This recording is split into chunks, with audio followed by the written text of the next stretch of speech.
ফলে আল্লাহ তাআলা বিশাল এক চিৎকার মেরে সাইয়েদনা জিবরাইলের মাধ্যমে পুরো জমিনটাকে শেষ করে দিলেন। ফাজআলনা আলিয়াহা সাফিলাহা ওয়া আমতারনা আলাইহিম হিজারাতাম মিন সিজিল। তাদের অপকর্মের কারণে জর্ডানের ওই এলাকাটাকে আল্লাহ বললেন, জিবরাইল এলাকাটাকে হাতে তুলে নে, আকাশের উপরে তুলে পুরো এলাকা সহ মানুষ সহ জমিনের মধ্যে গেড়ে দে। জমিনের নিচের মাটি উপরে নিয়ে গেল কে? উপরের মাটি নিচে নিয়ে গেল কে? পুরো জায়গাটা এখন ডেড সি হয়ে গেছে। কি সি? ডেড সি নাম শুনেন নাই বোধহয়? আজকে শুনে রাখেন, এটারে বলে মৃত সাগর। এটা গজবের জায়গা, ওখানে মানুষও ডুবে না। লবণের ডেনসিটি, সল্টের ডেনসিটি এত হাই, এই পানির মধ্যে এত গজব, এর মধ্যে কোনো মাছ জন্মায় না, চিংড়ি জন্মায় না, কাঁকড়া জন্মায় না, ব্যাং হয় না, শ্যাওলা হয় না, কিচ্ছু বাঁচে না। এটা গজবের জায়গা। চিল্লায় বলেন ঠিক কিনা? যে আল্লাহ জর্ডানের এলাকাটারে ধ্বংস করে দিল, ওই আল্লাহ আজও আছে না নাই?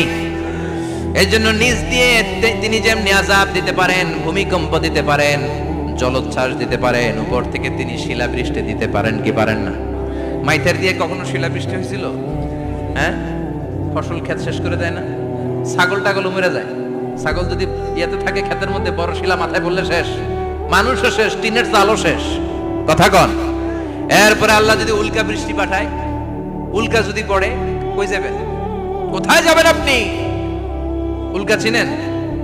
মহাশূন্যে বিশাল পাথরের খণ্ড ঘর্ষণ খেয়ে পৃথিবীর ভেতরে ঢুকে যায়।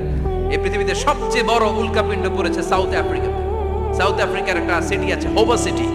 এই হোবা শহরে 60 মেট্রিক টন ওজনের একটা উল্কা পড়েছিল, যেখানে পড়েছে পুরো জায়গাটা বিশাল খাদ হয়ে গিয়েছে। এরকম একটা উল্কা যদি এখানে পড়ে আজকে, বাঁচার উপায় আছে? যে বিল্ডিং এ আমরা থাকি, রাতের বেলায় ঘুমাই আর ধুম্মা চলে ধুম দেখি রাতে, ওই বিল্ডিং এ যদি একটা পড়ে, কথা কন, ডান্স ক্লাব গুলার উপর যদি পড়ে, পতিতালয় যেগুলো আছে ওগুলা যদি পড়ে, যেই হোটেল গুলার মধ্যে আকাম কুকাম হয় ওইটার উপর যদি পড়ে, নাকি আল্লাহর এখন দেয়ার ক্ষমতা নাই? কথা কন। তার মানে বেঁচে গেছো, পার পেয়ে গেছো মনে করো না, নিজ দিয়েও আযাব আছে, উপর দিয়েও আযাব আছে। চিল্লায় বলেন ঠিক কিনা? এজন্য ভয় পেতে হবে একজন সত্তাকে, তিনি কে?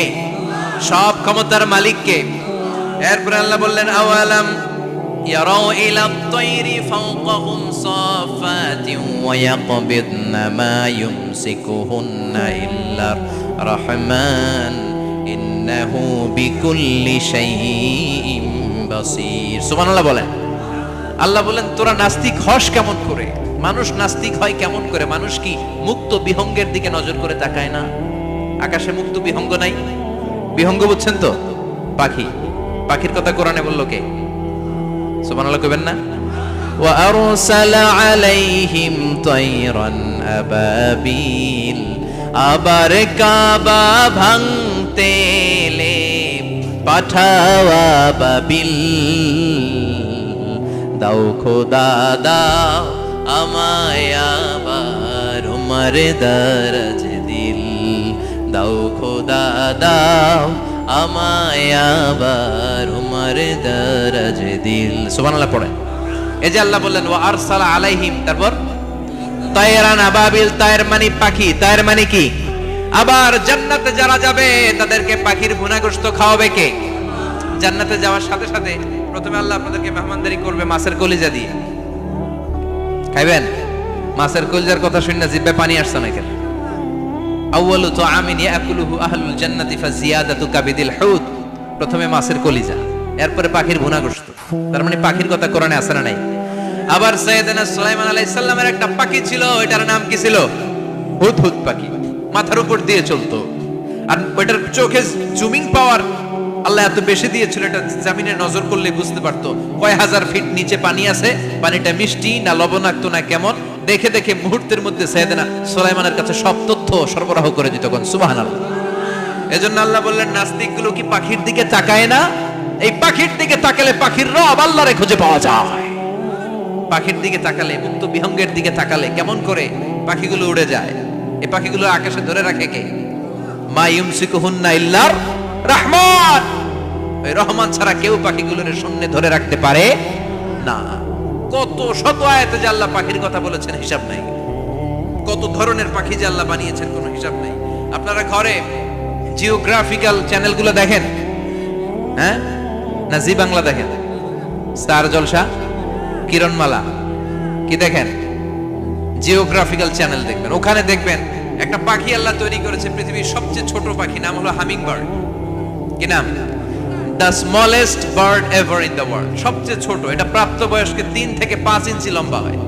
এটার পূর্ণ যৌবন এটা লম্বা কতদূর? 3 থেকে 5 ইঞ্চি। এটা প্রতি সেকেন্ডে ডানা ঝাপটাতে পারে 80 বার। কয়বার? আমাদের ডানা আছে না 2টা? আপনি আপনার ডানা 1 সেকেন্ডে কয়বার ঝাপটাতে পারবেন?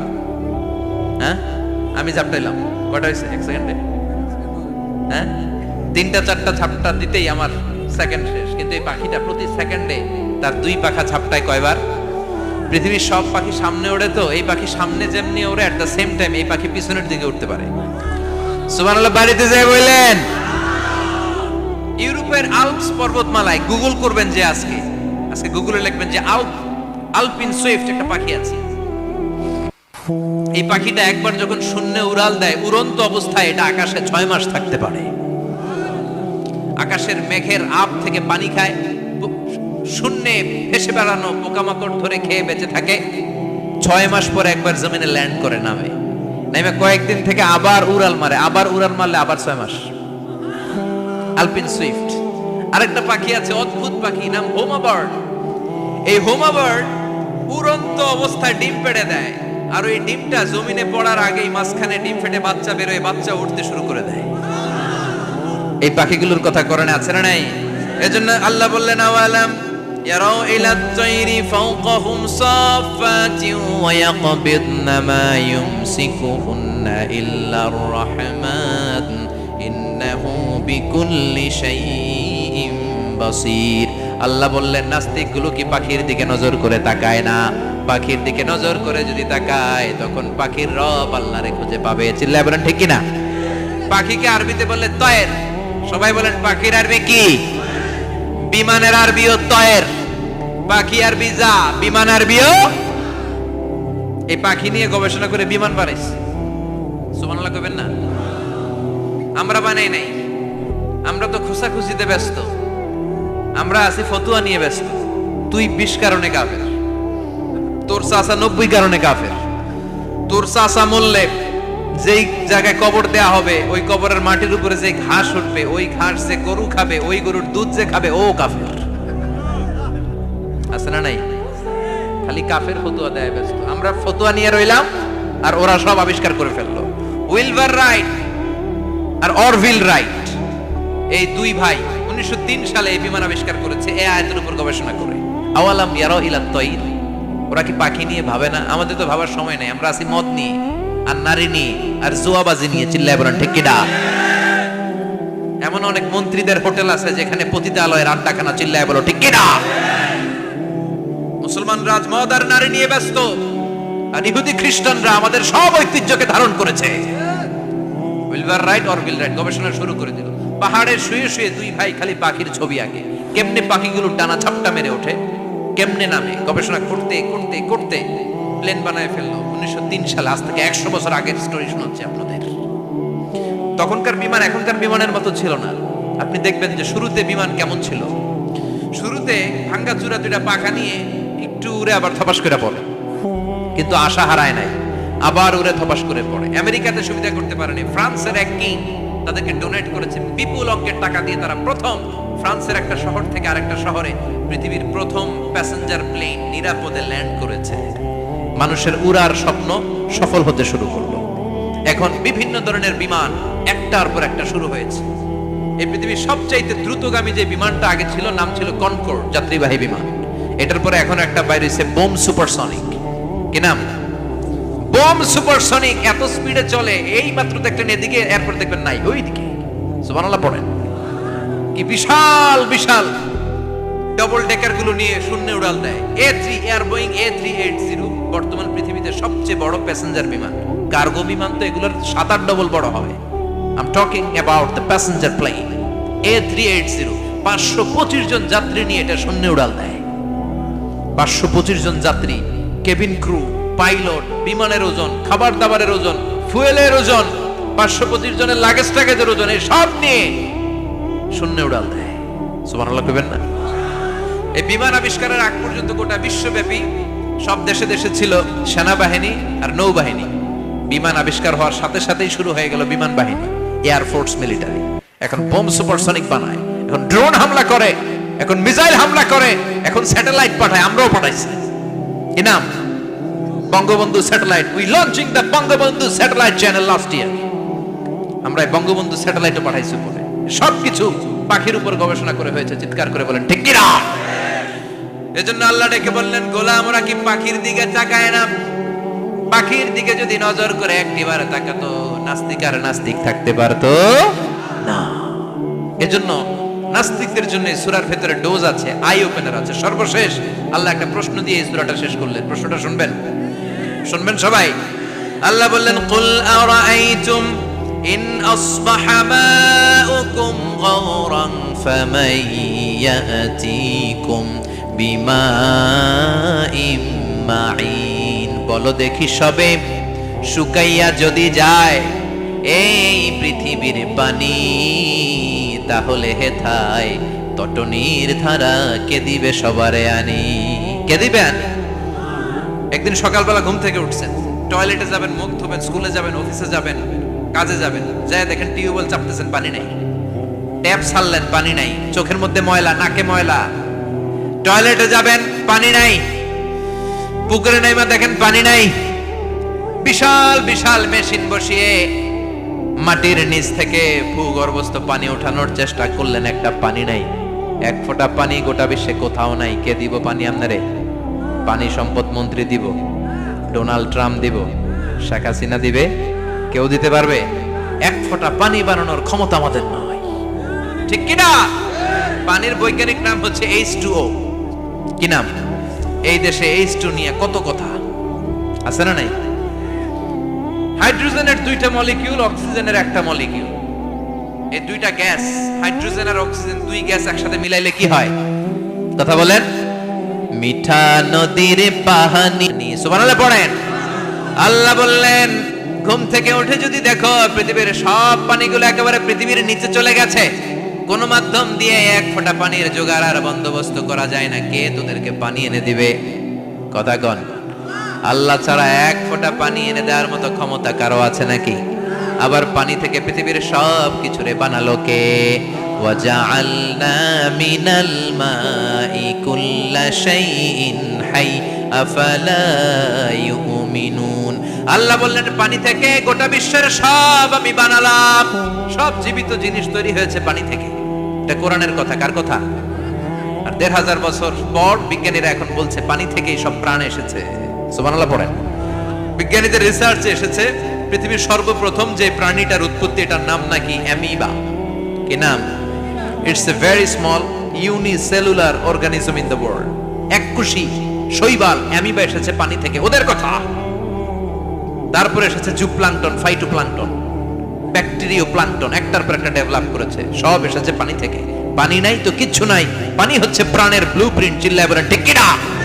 পানির মধ্যে সব প্রাণের অস্তিত্ব রেখে দিয়েছে কে? আবার ফলের মধ্যে আল্লাহ পানি দিয়ে বললেন, আন্না সাবাবনাল মাআ সাব্বা। যেখানে যতটুকু পানির দরকার, রসের দরকার, সব রস দিল কে? ক্ষীরার ভিতরে পানি আছে না নাই? কলার ভিতরে, আপেলের ভিতরে, তরমুজ, তরমুজ তো পুরাই পানি। কথা কন। ডাবের ভিতরে কে দিল? নাকি আমনে বানাইছেন? কেউ বানাতে পারে? এই পানিগুলো দিল কে? আবার আল্লাহ বললেন, মারাজাল বাহরাইনি ইয়ালতাকিয়ানি বাইনাহুমা বারযাখুল লা ইয়াবগিয়ান ফাবিআইয়ি আলাই রাব্বিকুমা তুকাযযিবান। দুই দিকে সাগর বয়ে যায়, একদিকে এলো না পানি, একদিকে মিঠা পানি, একসাথে সাগরটা বয়ে যায়, কিন্তু মাঝখানে এমন ব্লকেজ, একটার পানি আরেকটার সাথে মিশে না, আটকায় রাখলো কে? দেখছেন আপনারা কোথাও এটা? কই দেখছিলেন? গোয়ালন্দ, বুড়িগঙ্গার এখানে একসাথে পানি বয়ে যায়। এই জায়গায় পানি, এই জায়গায় পানি মিলে না, মিশে না। দাউদকান্দির এখানেও আছে, মিশে না। এর কারণ এই পাশের পানি, এটা ডেনসিটি হাই, বেশি ঘন। এটা ডেনসিটি লো, এটা পাতলা, এটা টেম্পারেচার হাই, এটা টেম্পারেচার কম, এটা লবণ বেশি, এটা লবণ কম, দুইটা দুই পানি একসাথে বয়ে যায়, একটার সাথে আরেকটা মিশে না। এই কারিগরটা কে? চিল্লায় বলতে হবে কে? সেজন্য আল্লাহ বললেন, গোলাম পানি দিয়ে আমি বানালাম, পানি ছাড়া বাঁচবি না, এজন্য সব জায়গায় পানির ব্যবস্থা করে দিয়েছে কে? আবার বেশি পানি হলেও মরার ব্যবস্থা আছে না নাই? সাইয়েদনা নূহ আলাইহিস সালামের কওমকে বন্যা দিয়ে ধ্বংস করেছে কে? এজন্য পানি চাইবো কার কাছে? কথা কন। আল্লাহ মেঘ দে পানি দে, ছায়া দে রে তুই আল্লাহ মেঘ দে। সবাই পড়েন না, আল্লাহ মেঘ দে পানি দে, ছায়া দে রে তুই আল্লাহ মেঘ দে। দেয়ার মালিক একজন, তিনি কে? চাইতে হবে কার কাছে? সব ক্ষমতার মালিক কে? নাকি আমরা? আমরা ক্ষমতার মালিক। আর জীবনে কোনোদিন বলবেন মানুষ সকল ক্ষমতার উৎস, এই কথা কোনোদিন বলা যাবে? সকল ক্ষমতার একচ্ছত্র নিরঙ্কুশ মালিকানা একজনের, চিৎকার করে বলতে হবে তিনি কে? বিপদে আপদে সবসময় আমরা তার কাছে চাই, তার কাছে ফিরবো। আল্লাহ আমাদের সবাইকে কথাগুলো বুঝে আর আমল করার তৌফিক দান করুন। আরো জোরে পড়েন আমিন।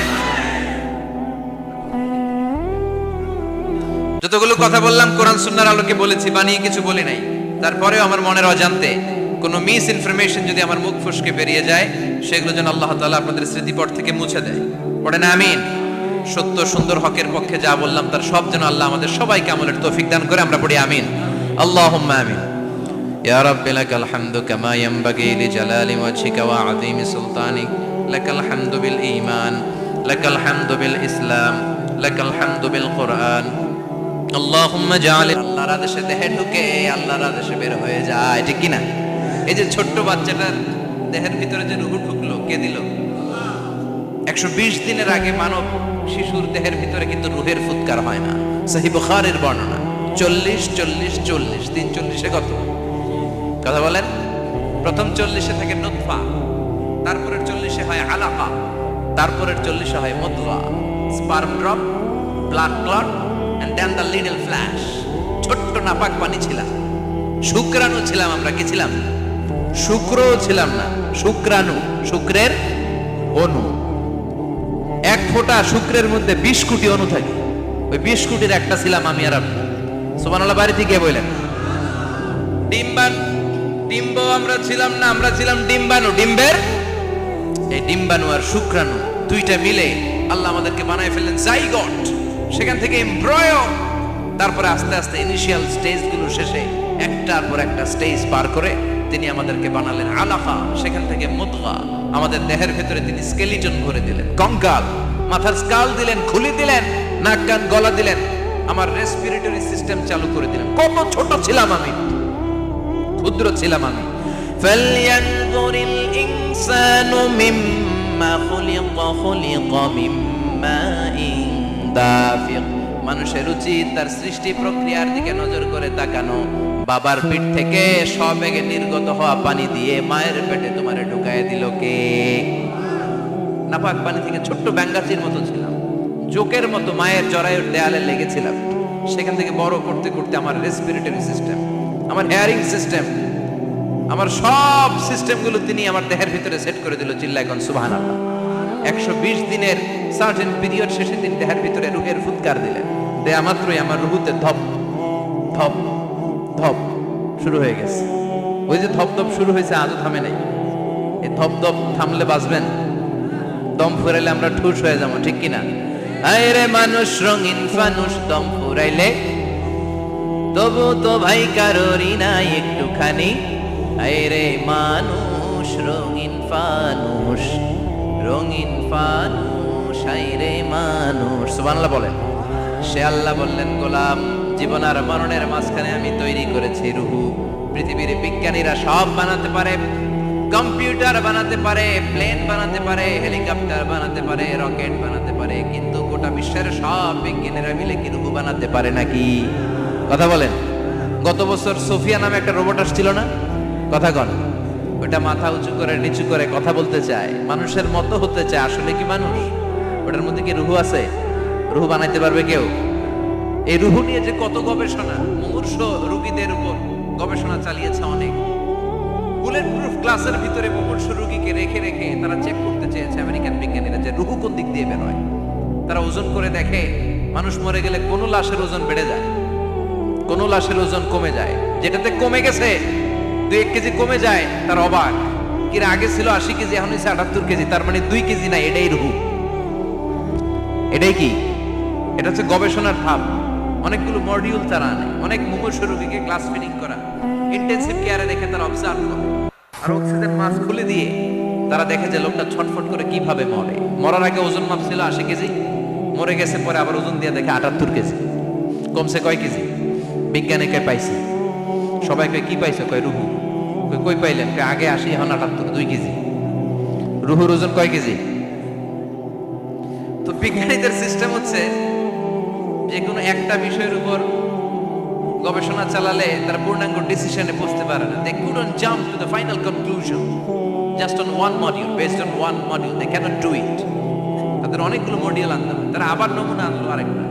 মুমূর্ষু রোগী, অক্সিজেন চেম্বার লাগানো, মাস্ক লাগানো, এটা খুলে ফেললে মরে যাবে। বুলেট প্রুফ করা গ্লাসের ভিতরে ঢুকিয়ে এটার ওজন মাপ, এটার ওজন 60 কেজি। এবার মাস্ক খোল, মাস্ক খুলছে ছটফট ছটফট করে, এটা শেষ। এবার মাপ দেখ, এবার মাইপা দেখা গেছে 63 কেজি। কয় কেজি বাড়ছে? এক একটার এক এক সিস্টেম হইতেছে, কোনোটা কমে, কোনোটা বাড়ে, কোনোটা কিচ্ছু হয় না। সবাই কয় তাইলে আপনি রুহু পাইলেন কই? আগেরটা কম ছিল, মনে করছিলেন 2 কেজি কমছে, ওইটাই রুহু, এখন 3 কেজি বাইরে গেছে, মিলাইবেন কি দিয়া? কথা কন। আল্লাহ ডেকে বলে, গোলাম কিয়ামত পর্যন্ত একটার পর একটা মুমূর্ষু রোগীকে বুলেট প্রুফ গ্লাসের ভেতরে ঢুকাতে পারবি, গবেষণা করতে পারবি, মাগার রুহু খুঁজে পাবি না। চিল্লায় বলেন ঠিক কি না? কারণ এই রুহুর মালিক কে?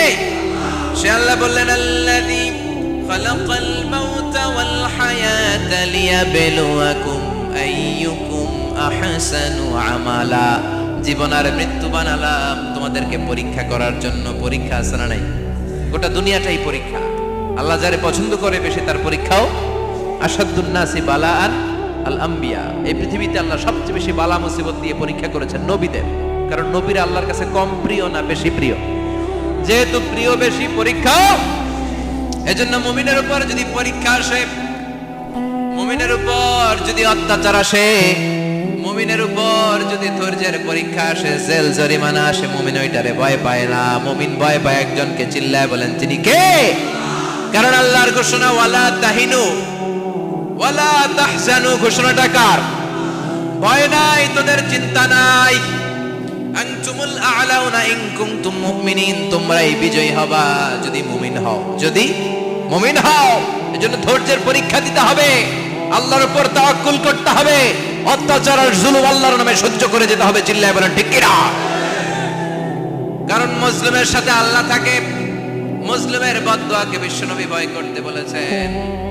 কারণ মুসলিমের বদদুয়ার মাঝে আর আল্লাহর মাঝে পর্দা থাকে। যারা দুনিয়ার বুকে জুলুম করে তাদেরকে ক্ষমতার মসনদ থেকে নামিয়ে দেয় কে? আর যারা মজলুম হয়, যাদের রক্ত দিয়ে জমিন ভেজে, তাদেরকে জমিনের ক্ষমতা দিয়ে দেয় কে?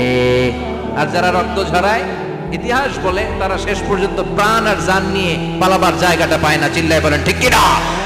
এজন্য মুমিন খুব ভালো করে জানে, রাত্রি যত গভীর হয়, সুবহে সাদিকের সময় কাছে আসতে থাকে। গর্ভবতী নারীর পেটের জ্বালা যন্ত্রণা, ব্যথার পেইন যত বাড়ে, নতুন মেহমান আগমনের সময় কাছে আসতে থাকে।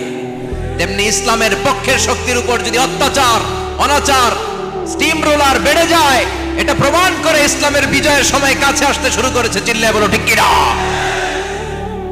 এজন্য রাব্বুল আলামিন ডেকে বলেন, গোলাম লিয়াবলুয়াকুম আইয়ুকুম আহসানু আমালা। কে ভালো আমল করো, কে খারাপ আমল করো, এজন্য আমি জীবন মরণ তৈরি করেছি। চিল্লায় কোন ঠিক কি না? এরপর আল্লাহ বললেন, ওয়ালাকাদ যায়্যানাস সামাআদ দুনিয়া বিমাসাবিহা ওয়া জাআলনাহা রুজুমান লিশ-শায়াতিন। সুবহানাল্লাহ বলেন। ওয়ালাকাদ যায়্যানাস সামাআদ দুনিয়া। মাইকম্যান কোথায়? সাউন্ডটা বাড়াও। এত দুর্বল কেন তোমার সাউন্ড? মনে হচ্ছে আমি মাইক ছাড়া কথা বলছি। সাউন্ডটাকে স্ট্রং করো। ওয়ালাকাদ যায়্যানাস সামাআদ দুনিয়া। I have purified the closer sky with candles, with light and stars. আল্লাহ বললেন, আমি দুনিয়ার আকাশকে তারা দিয়ে সুশোভিত করেছি। আকাশে তারা আছে না নাই? এগুলো এমনি এমনি হয়েছে না? তৈরি করছে কে? বিশ্বাস হয়? কোনো সন্দেহ আছে? এখন তো লাইটিং ফাইটিং এর যুগে তারার যে কি সৌন্দর্য আমরা বুঝি না। আমরা যখন ছোটবেলা গ্রামে যেতাম, রাতের বেলা তারার মেলা, কি সুন্দর, একটার চেয়ে একটা সুন্দর। শুকতারা, ধ্রুব তারা, সপ্তর্ষি মণ্ডল, 7টা তারার একটা চেইন আছে, চিনেন এগুলো? কি সুন্দর তারা! এগুলো তৈরি করে রেখেছে কে? প্রথম আকাশের মহাশূন্যকে আল্লাহ এই তারকা দিয়ে বিউটিফাই করেছেন। ইটস এ ক্যান্ডেল, আল্লাহ সাজিয়ে রেখেছেন। আমরা খালি চোখে যেটা দেখি এটা কিন্তু আকাশ না, এটা প্রথম আকাশ নয়। প্রথম আকাশ যে কত দূরে আমেরিকার নাসার বিজ্ঞানীরাও জানে না। খালি চোখে আমরা যা দেখি এটা প্রথম আকাশের মহাশূন্য, এর অনেক অনেক অনেক উপরে প্রথম আকাশ। এরপরে দ্বিতীয় আকাশের মহাশূন্যের স্তর শুরু, এরপরে দ্বিতীয় আকাশ, তারপরে তৃতীয় আকাশের মহাশূন্যের স্তর শুরু, তারপরে তৃতীয় আকাশ। একটার চেয়ে আরেকটা বড়। প্রথম আকাশের চেয়ে দ্বিতীয় আকাশ কত বড় বলি, আপনার হাতের আংটিটা যদি সাহারা মরুভূমিতে আপনি ছুঁড়ে ফেলে দেন, পুরো মরুভূমির তুলনায় আংটি যত ছোট, আল্লাহর দ্বিতীয় আসমানের তুলনায় আল্লাহর প্রথম আসমানটা ঠিক তত ছোট। একটার চেয়ে একটা বড়, একটার চেয়ে একটা বড়। সূর্য দেখে আমরা অবাক হয়ে যাই, 9,30,00,000 মাইল দূরে। এই পৃথিবীর চেয়ে 13 লক্ষ গুণ বড়। এটার সানশাইন, আলো আসতে পৃথিবীতে 8 মিনিট 18 সেকেন্ড লেগে যায়। আমরা মনে করছি সূর্যই বড়। আমরা বসে আছি মাইথার দিয়াতে, তাই না? এই জায়গাটার নাম কি? মাইথার দিয়া কি খালি এতটুকু প্যান্ডেলের সমান? কত বড় মাইথার দিয়া! এই পুরো মাইথার দিয়া কোন থানায় পড়ছে? দাউদকান্দি। দাউদকান্দি হচ্ছে কুমিল্লার 16টা থানার একটা, ঠিক কিনা? 16 থানা মিলে কুমিল্লার একটা জেলা। এরকম কয়টা জেলা আছে? 64 জেলা। এই 64 জেলা মিলে আমাদের সুজলা সুফলা শস্য শ্যামলা ডিজিটাল বাংলাদেশ। কথা কন। আর বাংলাদেশ হচ্ছে পৃথিবীর সবচেয়ে বড় দেশ। হ্যাঁ, 64 জেলা, এরপরে ছোট।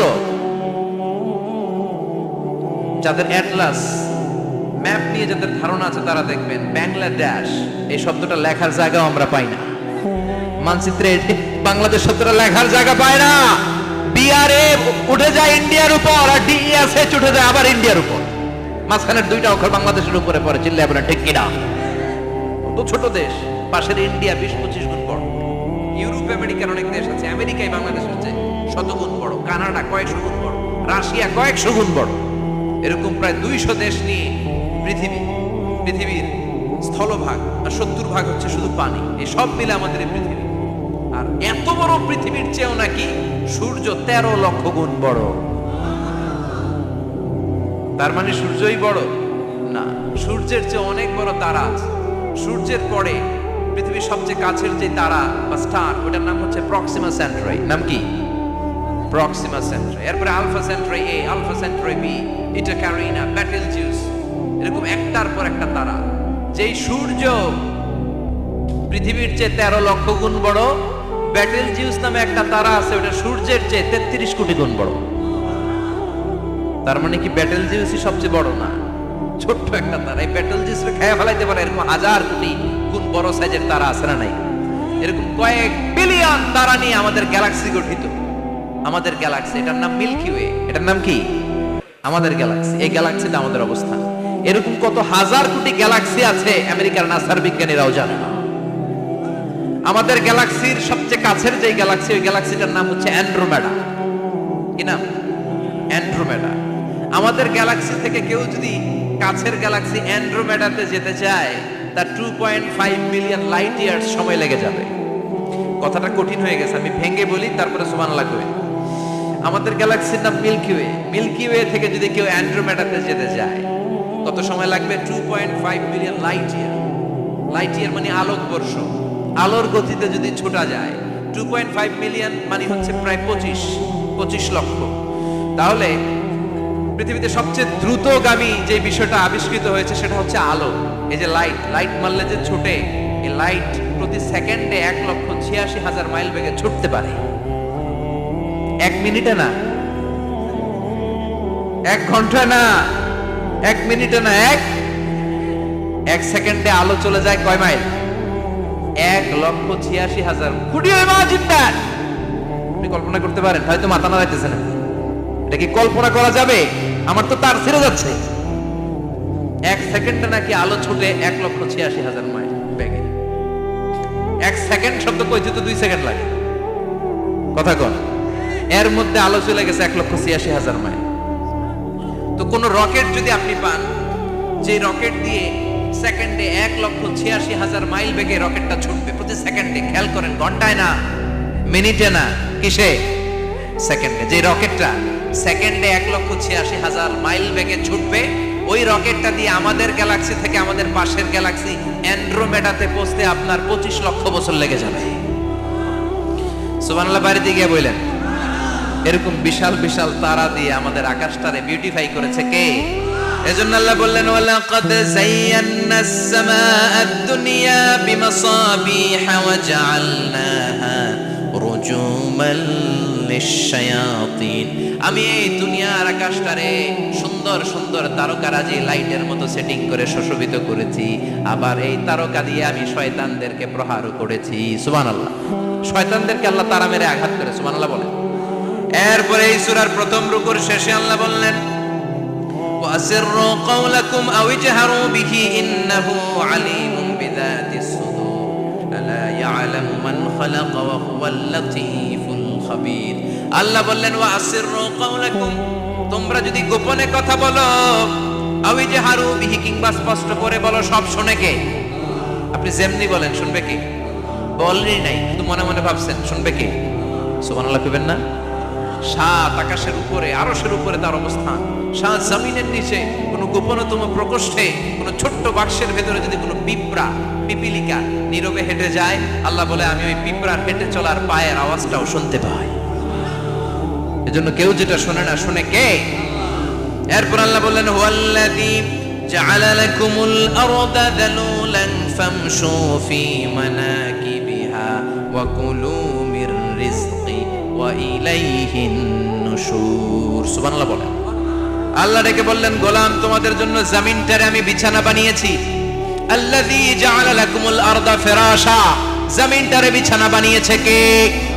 এই বিছানার মতো সমতল জমিন দিয়ে তোমরা হেঁটে বেড়াও, চলে বেড়াও, হেলে দুলে পড়ার সুযোগ নাই, ঠিক কিনা? এই যে মাইথার দিয়ে আজকের যে ময়দান, এটা যদি বিছানার মতো সমান না হয়তো বসতে পারতেন? কথা কন। এই ময়দানের প্যান্ডেলের এদিক দিয়ে উঁচা, এদিক দিয়ে গর্ত, এদিক দিয়ে নিচা, এদিক দিয়ে খাড়া, কেমন হইতো? কথা কন। কেউ আমার দেখতো, কেউ দেখতো না, কেউ দাঁড়াইয়া, কেউ বসে, আছে না নাই? কিন্তু জমিনটারে সমতল বানালো কে? আপনি যদি বিমান থেকে যদি আপনি দেখেন, বিমানের গ্লাস দিয়ে, জানলা দিয়ে যদি আপনি নিচের দিকে তাকান, আপনি দেখবেন মনে হবে পুরো জমিনটাকে আল্লাহ সবুজ কার্পেট দিয়ে কার্পেটিং করে রেখেছে। এই সৌন্দর্য দিয়েছে কে? আবার রব্বুল আলামিন বলেন, জমিনটারে সমান দেখে, কার্পেটিং দেখে মনে করো না তোমরা বেঁচে গিয়েছো।